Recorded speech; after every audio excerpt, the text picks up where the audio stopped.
Sanibonani ninjani? Ngiyathemba niyaphila. Ngiqedisa ukubukela speech sa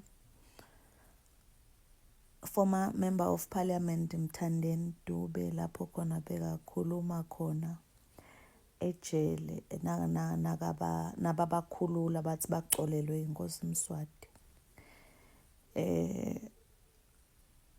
Maswati akithi nabo bonke labavelana nemaswati ekucinzetelekeni. There's something lengiyifundzile nge-oppressor.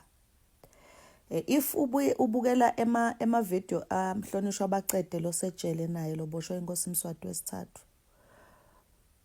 Lapho bekachaza khona ukuthi emaswati a-oppresseke kanjani nekuthi kuze emaswati ahlale a-oppresseke isikhathi lesithe kufune kwentekeni. Itolo ngibuvile ebuhlungu mangibuka le speech sa Mhlonishwa Mthandeni ukuthi umgcilati uyakufaka engcondvweni yakho ukuthi utikhanze wena kunguwe lo wrong. Umgcilati angithi i-oppressor umsebenzi wawo ukuthi akufaka kucinzetele kanje. Nakakucinzetele kanje athi nasakubona ukuthi uyasuffocate ahlavula kancane uhlala usemseni ye-oppressor. I-oppressor ifuna njalo uhlala usemseni wayo.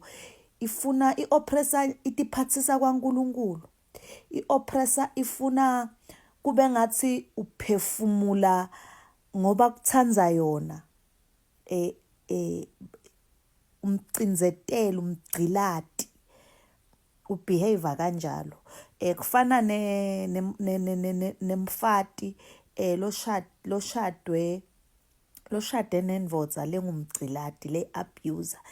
Le ndvodza ihlale ikutshela ukuthi wena awusilutho ngaphandle kwami, wena ngakwendela ifavor ngakuthatha, wena mawungaphuma la uyawuhlupheka kodwa umuntu lo takuthatha. So kule speech ngifunze nje timphawu te-oppressor ku-level lesetulu kakhulu. Ku-level lesetulu kakhulu. Siyambongela waDube ukuthi bamcolele. Siyafunza maswati ukuthi initially vele bebangendi lutho labahlonishwa. Bebangendi lutho initially mangabe kuthathe ukuthi bayocolisa kumuntu munye kuze emaqalabo langaka lanetigwebo letisabeka kona kangaka acinywe. Siyafunza maswati akithi, siyafunza licala lenkosi Mswati likhulu. Noma bangasibulala noma bangasendani but licala lakhe likhulu.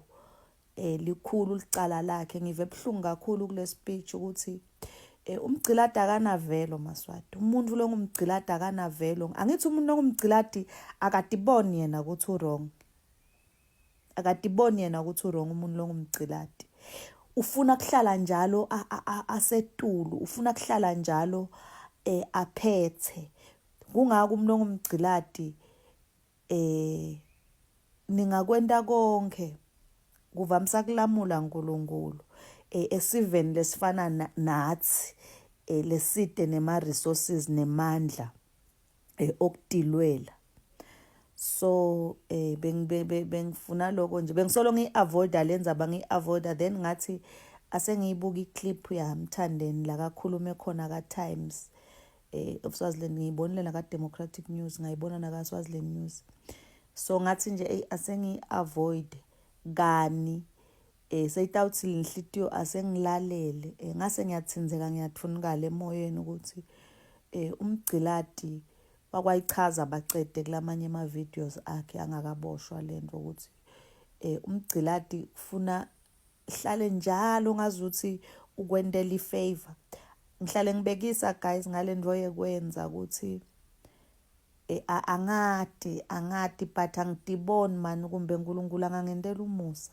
angidiboni because mina angikhoni lokuthi kube ngazuthi kukhona umuntu lengimncengako ukuze ngiphefumule ukuze ngenteni. Kungako vele isikhathi lesiningi ngihlalela ngiyi-one, angikhoni kusukela ngisesemaphoyiseni nje.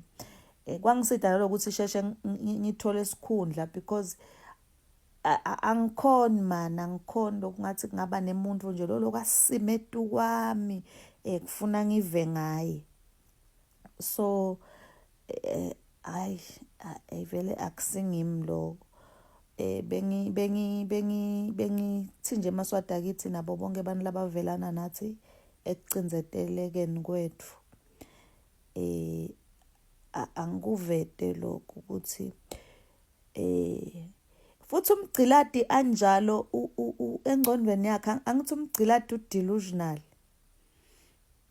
Umgciladi udelusional, umgciladi uyatiyenga, umuntu lo oppressor lothanza kucinzetela labanye abantu engcondweni yakhe uyatiyenga.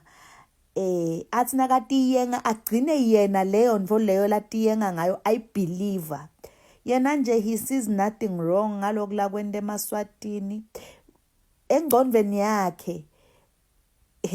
Umgciladi guys angakha stairs, umgciladi angasakhi ngoba uyafuna, but ufuna kwakha sithombe thide etingcondweni tebantu noma talabo lakaba oppressako lati kahle naye deep down ukuthi asikho, aphinza sibhidlite yena. Lati kahle ukuthi inhloso yekwakha leso stairs akusiko kupenda nje sithombe thide kulabo bantu labagciladekile. Angabi nenzaba futhi ngoba na ubuka lelicala lidvonisile timali nako konke. So uyabona ke ukuthi kwasekuqaleni lelicala lalivele ngemuntu omunye njengoba Shabalala bekasitshelile. Ngiloko nje angathi noma ngiyovakala yini angathi ukuthi kuyabe sekukhulumeka ngema-parables. Mina lento lela ngqondweni yami ngiyayiva ukuthi ngithini, angathi noma nibangiva yini. Libe lihle lilanga.